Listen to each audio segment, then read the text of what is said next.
2024년 10월 8일 화요일 돈다방 미쓰리 시작하겠습니다.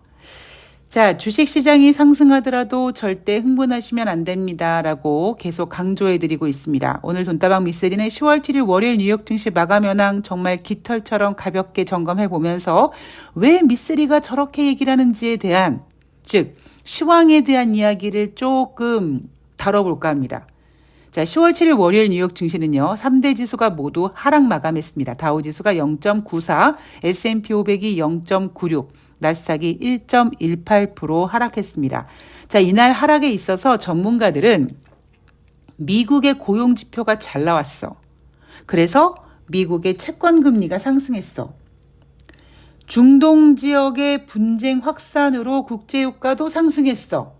자, 그러니까 그동안 미국은 저 인플레이션 잡아야 되는데 했다가 겨우 인플레이션이 잡힌 것 같은 확신이 들어서 50bp 금리 인하를 했습니다.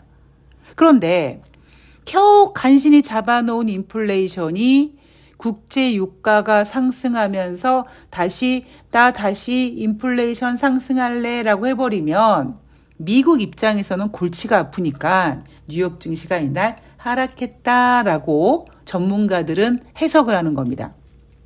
저는 생각이 완전히 다르죠. 자, 국제 유가 먼저 보도록 하겠습니다. 제가 앞서서 이 중동 지역 지정학적 리스크가 터지기 전에 한번 방송에서 얘기한다 그랬는데 놓친 부분이 있었다. 그게 뭐냐면 바로 미국의 허리케인이었습니다. 왜냐하면 산유국들은요, 그들이 원하는 국제 유가 적정 가격은 $80 후반에서 $90 초반입니다. 그 가격대를 위해서 산유국들은 감산을 계속 해오고 그 감산 결정에 대해서 유지 결정을 계속 해왔습니다. 그래서 초반에 감산을 했을 때 그들이 원했던 국제유가 적정 가격 $90 선까지 올라왔었어요. 문제는 뭐냐면 경기 침체 우려, 글로벌 경기 침체 우려로 국제유가 수요가 감소될 것 같다라는 보고서가 나오면서 수요 감소 우려라는 타이틀을 달고 국제유가가 하락하기 시작합니다.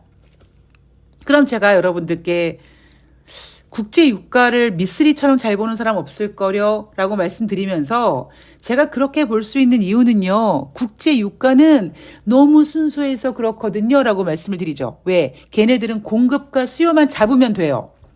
국제유가가 너무 올라갔어? 그러면 예를 들면 경제가 어디가 안 좋다든가 이런 식으로 국제유가를 다운시킬 수 있는 요인도 있고 아니면 증산하는 방법도 있겠죠. 반대로 국제유가가 너무 떨어지면 국제유가를 올릴 수 있는 요인들이 있습니다. 지정학적 리스크도 일어날 수 있고 허리케인 같은 것도 있을 수 있고 하다 정 안 되면 이 송유관에 구멍이 났다, 송유관이 오염됐다. 그래서 그 오염된 구간을 딱 스톱시키고, 즉 기름을 보내지 않고 청소를 해야 된다. 그러면 그 청소하는 동안 기름을 공급할 수 없지 않습니까? 그러면 공급 차질 우려감으로 국제유가가 상승한단 말이에요. 그렇게 국제유가는 순수한 녀석인데 이미 국제유가는요, 수요가 감소될 거라는 우려감을 가지고 유가가 하락하니까 산유국들 입장에서는 골치가 좀 아픈 거죠.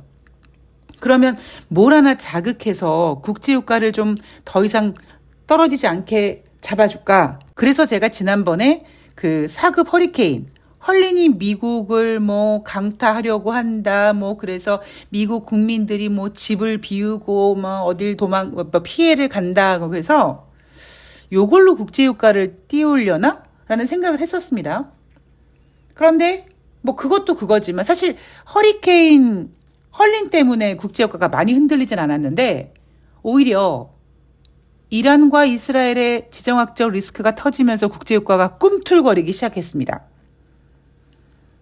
그래서 제가 방송에서 국제유가가 그렇게 산유국들이 감산을 하고 그렇게 감산을 유지하고 있음에도 불구하고 글로벌 경기 침체 우려로 수요가 감소될 거라를 안 국제유가는 하락하고 있으니까 어느 정도 선에서 가격을 좀 받쳐주기 위해서는 아마 지정학적 리스크가 이용되는 거다. 즉, 그 얘기는 뭐냐면 이스라엘이 이란의 핵시설을 파괴하지 못할 것이다. 그러면 정말 죽재고 달라붙는 거거든요. 그런데 이란의 핵시설이 아니라 석유시설을 뭐 파괴를 한 해 만에 하는 이야기만 나와도 국제유가는 술렁술렁 움직이기 시작하잖아요. 거기에다가 지난주에는 이스라엘이 이란의 원유시설을 타격할 수 있다는 우려감으로 1단계 상승. 자, 그리고 지금 흘러가는 분위기가 핵시설을 파괴하거나 아니면 지금 석유시설도 막 바로 공격 못하고 있지 않습니까? 뭔가 이 이슈가 조금 잦아들려고 할 것 같은 느낌적인 느낌이 드니까 4급 허리케인 헐린 이후에 또다시 더 강력한 5등급의 허리케인 밀턴이 플로리다를 향해 접근하고 있다. 이 이야기가 나오고 있습니다. 이 이야기가 나오는 의미가 뭐겠습니까? 나 국제유가는 조금 더 높은 가격에 머물러 있을 거야. 약간 이런 의지인 거죠. 그리고 또 전문가들은 이렇게 국제유가가 또 올라가면 설레발을 치겠죠. 국제유가가 상승하기 때문에 미국의 인플레이션이 다시 올라갈 수 있다. 이런 얘기 할 겁니다. 다 의미 없는 개소리고요. 자, 그러면 시황에 대한 이야기를 본격적으로 할 텐데 우리 작년 11월로 돌아가 보도록 하겠습니다. 여러분들이 미쓰리 그만 좀 돌아가 라고 하시더라도 저는 돌아갈 겁니다. 왜냐하면 제가 좋아하는 문구 중에 어려운 책도 100번 읽으면 이해가 간다라는 글귀가 있습니다. 그리고 조금 더 나아가서 왜 우리는 뭐 사람은 고쳐 쓰지 못한다, 사람은 바뀌지 않는다 막 그러잖아요. 물론 저도 거기에 동의를 합니다. 그런데 그 바뀌지 않는 부분은 뭐랄까요? 이제 다음 생에서 태어나야지만 가능한 이번 생에서는 전혀 할 수 없는 그 어떤 뭐 어렸을 때 어떤 정신적인 트라우마라든가 뭐 그런 것들은 정말 바꾸기 어려울 것 같아요. 그러니까 굳이 뭐 다른 사람을 보지 않더라도 제 스스로를 돌아보면 어렸을 때 뭐 이렇게 받은 상처라든가 뭐 어떤 그런 것들로 인해서 형성된 저의 어떤 그런 것들은 아무리 제가 노력해도 안 되더라고요. 그러니까 어느 정도 내가 좀 마음을 다잡고 이렇게 한다라고 해도 어느 순간에 이렇게 쫙 튀어나옵니다. 뭐 자주 말씀드리지만 저는 무남동녀란 말이에요. 무남동녀에다가 우리 외가 쪽에 할머니가 저를 키워주셨는데 정말 정말 재수없는 캐릭터로 키우셨단 말이에요. 막 우쭈쭈 막 이러면서. 근데 단순히 우쭈쭈를 떠나서 남자분들이 약간 기분 나쁘실 수도 있는데 우리 할머니가 약간 여걸 스타일이다 보니까 남자도 다 무시하게끔 만드는 하여튼 그렇게 저를 굉장히 오만방자 재수없게 키우셨단 말이에요. 근데 이제 살면서 이 세상에 내가 난 별거 아니구나 막 이런 거를 이제 막 얼마나 뼈저리고 처절하게 느꼈겠습니까? 한마디로 주제 파악을 얼마나 많이 했겠습니까? 그래서 이제 인생을 살아가면서 그래 이제 나는 뭐 내가 어렸을 때 생각했던 그런 정도가 아니고, 그러니까 내 주제는 요거밖에 안 되니까 나는 그냥 요렇게 그냥 주식으로 그냥 먹고 살고 그냥 좋은 사람들이랑 같이 술 한잔 마시면서 이렇게 살아야지. 이렇게 어느 정도 마음을 내려놨단 말이에요. 근데 그럼에도 불구하고 가끔씩 뭐 누가 나를 건드린다든가 뭐 이러면 이제 저도 모르게만 단전 밑에 숨겨졌던 약간 또라이 같은 그런 못된 성격이 나오거든요. 근데 그런 거를 제외하고 어떤 습관이 있잖아요. 특히 돈을 버는 습관. 그리고 저는 이제 주식 방송이니까 주식을 하는 어떤 습관, 주식을 공부하고 주식을 매매하고 이런 것들은요. 저는 충분히 반복적인 공부를 하고 내가 매매를 했을 때 잘못된 거를 다시 돌아가서 복습을 하고 그거를 그냥 잊어버리는 게 아니라 간직하고 있다가 그 실수를 되풀이하지 않기 위해서 노력하고 이 어떤 횟수가 많으면 많을수록 저는 다른 건 모르겠습니다만 주식 매매는 저는 할 수 있다고 생각하는 사람이거든요. 거의 확신하는 사람입니다.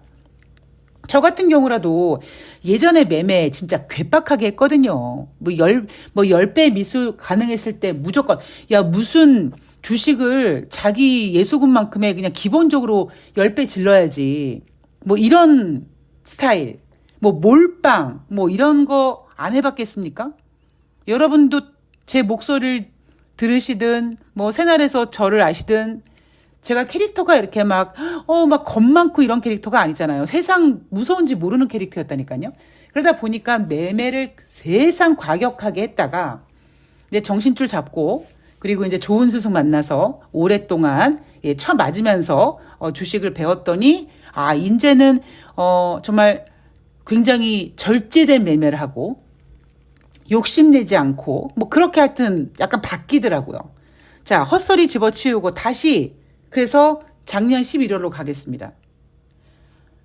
제가 여러분 올해 여러분들께서 저에게 미쓰리 너는 올해 가장 중요한 이슈가 뭐야? 라고 물어보신다면 저는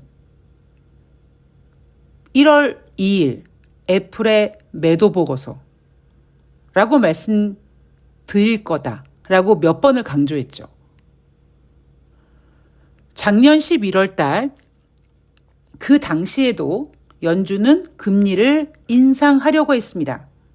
인상할 수는 없었어요. 이미 저는 그때 제가 10월 달에 뭐라고 했냐면 딱 1년 전에 이제 더 이상 연준은 금리 인상으로 인플레이션을 잡을 수 없다라고 얘기를 했습니다.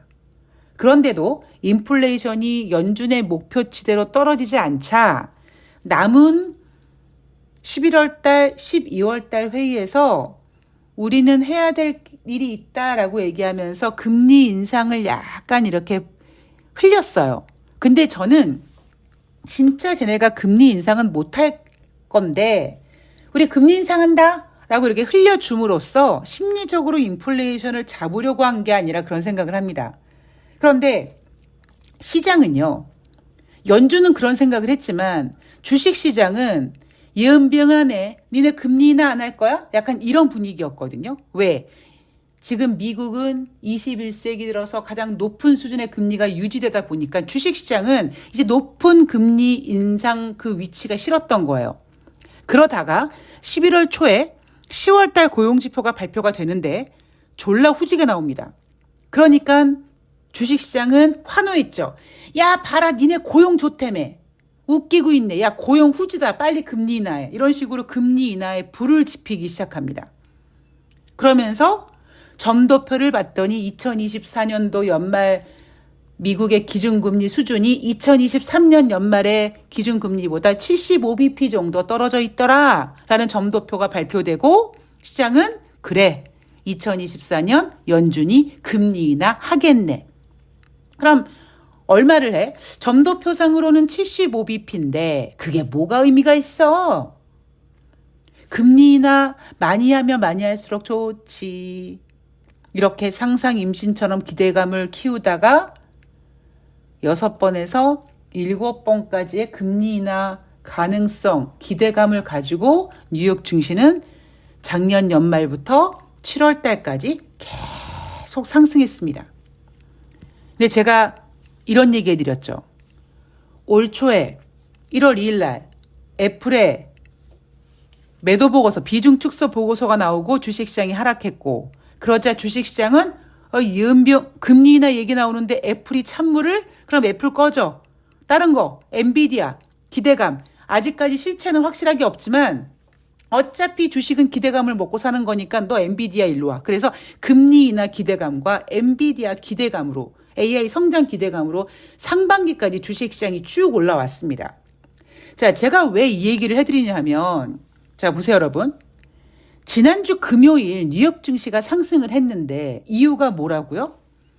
고용지표가 잘 나와서 미국 연착륙이 가능하기 때문에 뉴욕 증시가 상승했다고 합니다.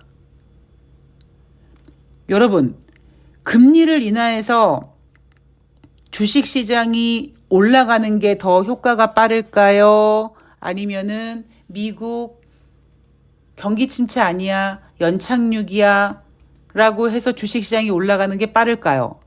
여러분들이 만약에 주식시장이라면 어떤 것에 더 의미를 두고 어떤 것을 더 좋아하겠습니까? 연착륙 따윈 재미가 없어요. 그러니까 주식시장은 굉장히 뭐랄까요? 버라이어티한 거, 좀 액티브한 거, 좀 과격한 걸 좋아합니다. 미국이 고용지표 잘 나왔다고 경기 침체 아니야? 연착륙이야? 이거 재미없어요. 오히려 금리 인하가 훨씬 더 파격적인 이슈죠. 특히 작년 연말부터 금리 인하 기대감으로 상승해 온 상태이기 때문에 제가 9월 달에 25bp 금리 인하하면은 주식시장 하락할 거라고 얘기하지 않았습니까? 그래서 50bp를 해야 된다고 말씀드렸죠. 지금 고작 작년 연말부터 그렇게 기대했던 미국 연준의 기준금리가 고작 지금 9월 달에 한 번 50bp 한 겁니다. 그런데 지난 금요일 고용지표가 잘 나오니까 50bp 금리 인하 가능성이 완전히 없어지고 오히려 금리 동결로 갑니다. 제가 9월 달에 연준이 50bp를 인하해야 된다라고 얘기를 했을 때 월가 전문가들은 50bp를 인하해야 될 정도로 미국 경제가 안 좋은 거 아니야? 이렇게 실망할 거다라고 얘기를 했는데 제가 뭐라고 반박했습니까? 주식시장에서 금리 인하는 어쨌든 호재란 말이에요.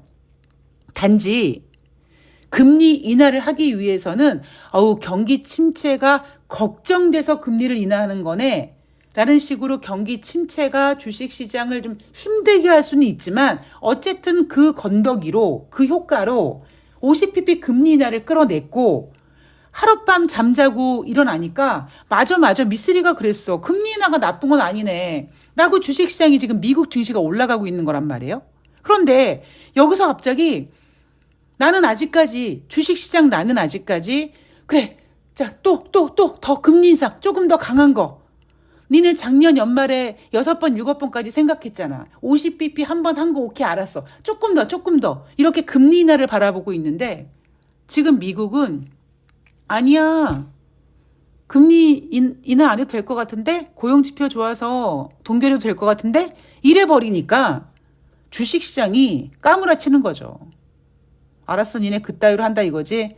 거기다가 실적도 엉망인데.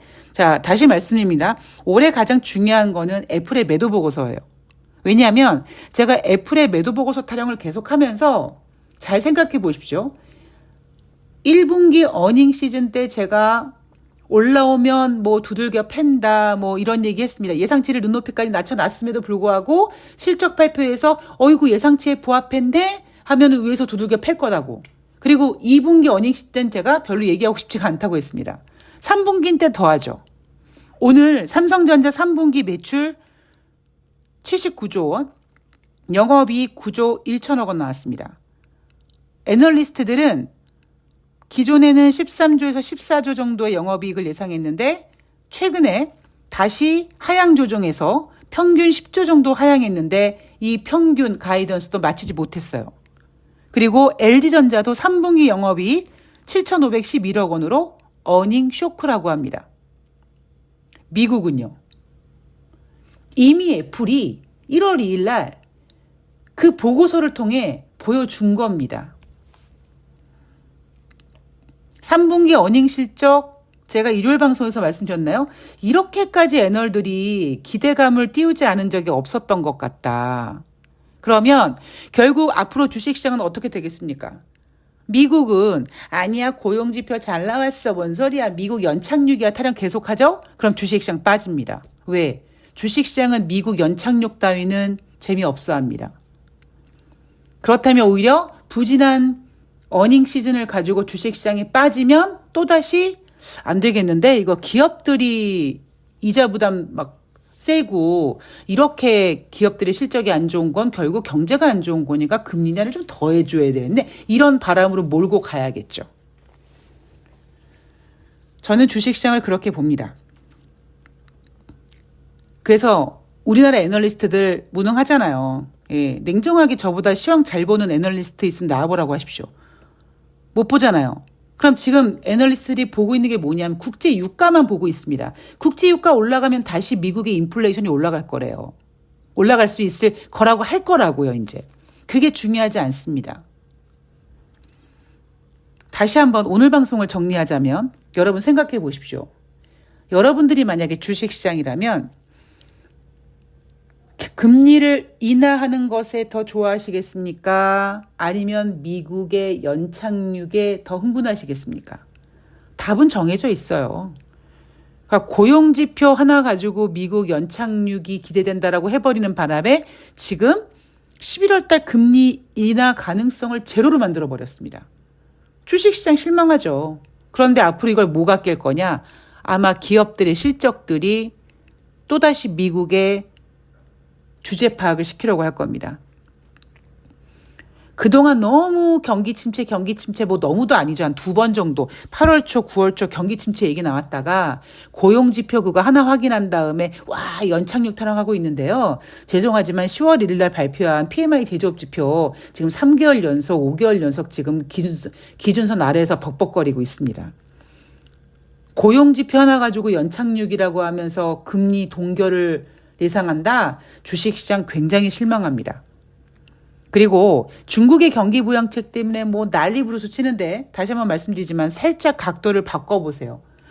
중국 경제가 얼마나 후지면 중국이 저렇게까지 경기 부양을 하겠어. 근데 제가 여러분 이런 얘기 해드린 적 있습니다.